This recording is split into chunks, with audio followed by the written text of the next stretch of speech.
My name is Jaquline. My name is Jaquline Miller. Now, I was a little boy married. Jaquline Miller, and I was a little boy married. And me and Jerome raised up on Prairie Missionary Plantation. And we did children stuff. He liked gardening, he loved hogs and chickens and stuff. And he went on, as we growed up together, my mother, my grandmother, and my grandfather raised us, three of us. And he, but as he got older, he just going to high school and got into politics.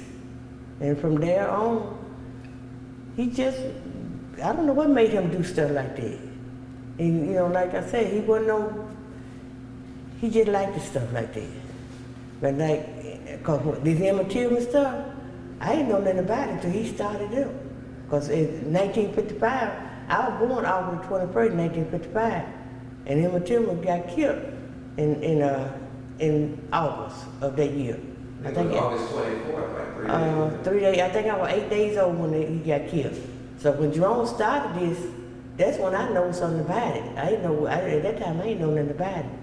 But he had a good life. He lived a good life.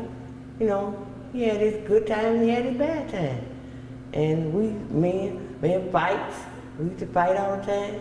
Because I'm the only girl, and when I came to stay with my grandmother and grandfather, he didn't want no sister. He didn't want nobody around. He didn't want nobody to give him my brother. So I miss him. I miss him real bad.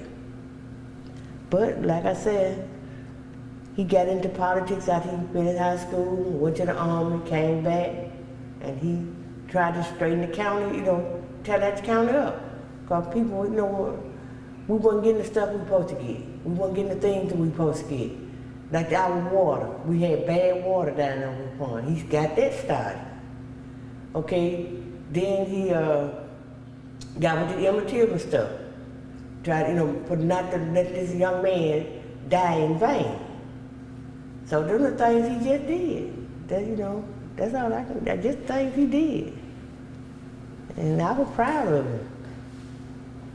Yeah, I understand he liked to help people. Yeah, what were some of the other issues that people was going through that he just felt like he had to help?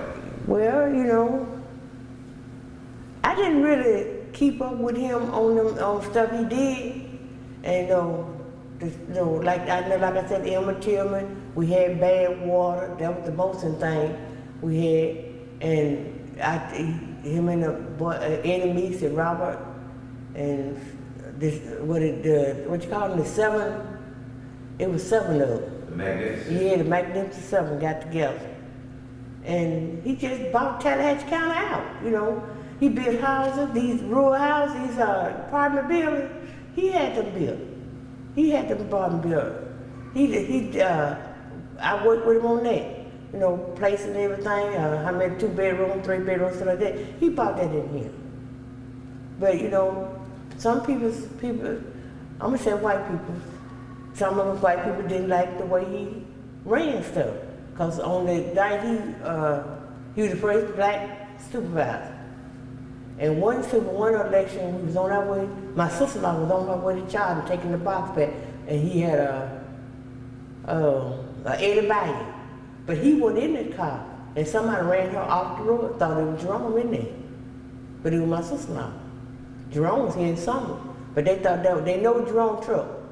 And they ran her off the road on her way to Charleston, but they thought Jerome was in there. He don't have his ups and downs, he don't have his fight, he fighted the white folk to get us better this and better that, better living, stuff that we supposed to get.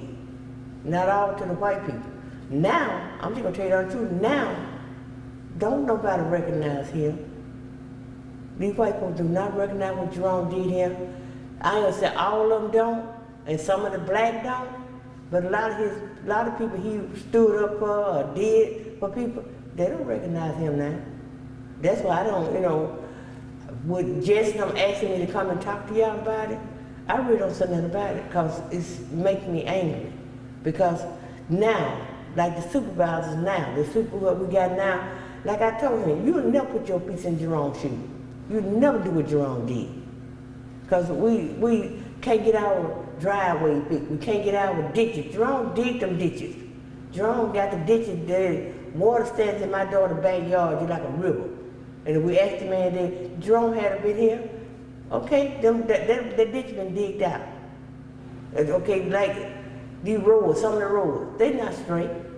These people down coming in, being supervised or this or that, they're not doing what Jerome did. Emma Taylor building sitting down there empty. Jerome worked hard up until the day he died. And the day he died, he did it like he ran for a supervisor and he win it before he died. He win it. But now these people don't care nothing about, don't think about Jerome, remember Jerome. I'm just gonna tell you the truth. To my eye, they don't. They don't. I appreciate you telling us the truth. We need some more of that. So, you said they ran your sister off the road. Yeah, they ran my sister off. Was she all right? Oh, she was all right. She got shook up, but they thought Jerome was in that truck. Because he had, sent her back to Charles to take the boxes back, and they loaded his truck. And somebody ran her. She's the only thing she knows was a black car came up behind her and ran her off in that ditch. And the truck flipped, and they called us. They had to take her to the hospital. But they thought that was Jerome in that truck because the stuff he was doing. And he wasn't backing down on nobody. He was his granddaddy's grandson, mean, and he wasn't gonna back down on nothing. He wasn't gonna back down on what he wanted. He gonna go for it. That's what he was, and he did that until his sickness took him down. But he still was fighting though. He still was fighting. Cause last time when he got ready to run for the last time, he supposed to have surgery on his head. No, he had to get a kidney taken out. The cancer took his kidney. But he told the doctor, when he run this race and he win it, he'll come and get his kidney did. And that's what he did. He ran that race and he win it. And he went and got his operation. And he still stopped moving. Had open heart surgery and stopped moving.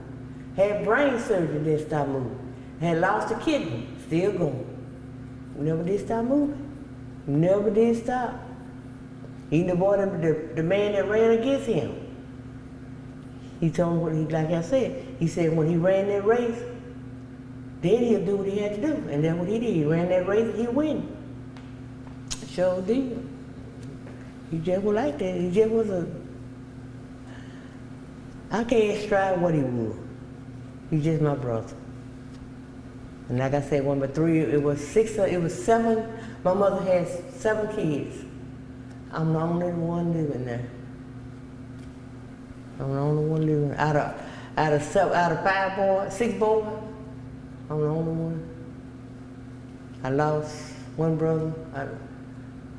I lost one brother about 3 years now, and he was next to me, and I was next to Jerome, my oldest brother. Well, like I said, we raised up with my grandparents. So in them days, when you raised up by your grandparents, you know you're all right. Yep. So can you tell me a little bit about what it was like living on the plantation and what kind of jobs you had to do and what that Well, we experience was like? chopped cotton. We didn't chop cotton. My grandmother and my grandfather did, but we had crops. You pick cotton, or used to chop cotton, and the plant people like Miss Jones just left out of here, her husband, stuff like that. They helped one another. If she was sick and couldn't chop cotton or couldn't do her land, my grandfather go help them. And it was a good life out there on Frank Missioner. And then plus, we didn't have no trouble because the Frank Missioner, Little Frank as we called him, he was a pretty good guy. He really one bought Jerome out. After our grandfather died, and we was the type of person, we was out there, if Vanessa told us to do something, we did it. If her husband told us, me and Jerome didn't have no father and my brother. And after my grandfather died, the millions on Frank Mission took that on them to raise us. And if they hadn't did that, ain't no telling what we might have been. Ain't no telling what Jerome might have been. But my brother, he drove, my oldest brother drove tractor. Like I said, Jerome chopped cattle, raised hogs and chickens, and stuff like that. Stuff he liked to do. That stuff like we like to do. And when in winter time, we killed hogs. And one time, well, I didn't pick cotton and chop cotton. My grandmother and granddaddy wouldn't let me do that. Wouldn't let me pick cotton. I almost stayed at home. But Jerome and my brother got out. They chopped the wood, bring it in. We had to pump water. We had to get our bad water in. We had to get the wash water in. That's what we did out there on Frank Mission, just on the plantation. But we wasn't mistreated. We weren't mistreated. Like in slavery time, we weren't that. Look right. That man, he didn't go. We didn't do stuff like that. They didn't do stuff like that. They took care of us. They, who took care? They took. He took pretty care of Jerome and me. So when did this life change? Like, there's no sharecropping right now. So when did that just go away? It's coming up into not the 60s, I said by the 70s. You don't catch too many cotton pickers and, so like people don't chop cotton and pick cotton like they used to. After the machines come in. Because when I was small, when I first see a thing that do beans, and it scared me so bad, I didn't know what the thing was. Because I know we didn't have nothing like that. And they brought in, and I think I was about 9 or 10 years old when I first see one of them bean thrashers. Because we didn't ever see nothing like that. We never see the washing machine. We see the regular type washing machine. I bought one and the children stayed next door and wanted to know what the thing was. I told them the regular type. Yeah, some you just run the thing through there. We didn't know washing machine. We know what a TV was and radio and stuff like that. But it was just raised up. We raised our garden, raised chickens and hogs and stuff and eat. My grandfather kill a hog, and if you need a piece of meat, he gonna bring you a piece of meat. That's just family. We just all of us just raised out there on Frank Mission just like family people. Just family. That's it. And did you ever participate and help your brother after he ran for office and do stuff for him that he needed? No, not really. He had Jesse and Bonesta and the other young men and stuff out there, around him all the time. He never did include me in with that. Yep, he never did include me in with that. But I was there for him if he needed me. But he must kept me at home. He must kept me around paying his bill, doing, go buying this, go get that and all that stuff. That's what he used to do.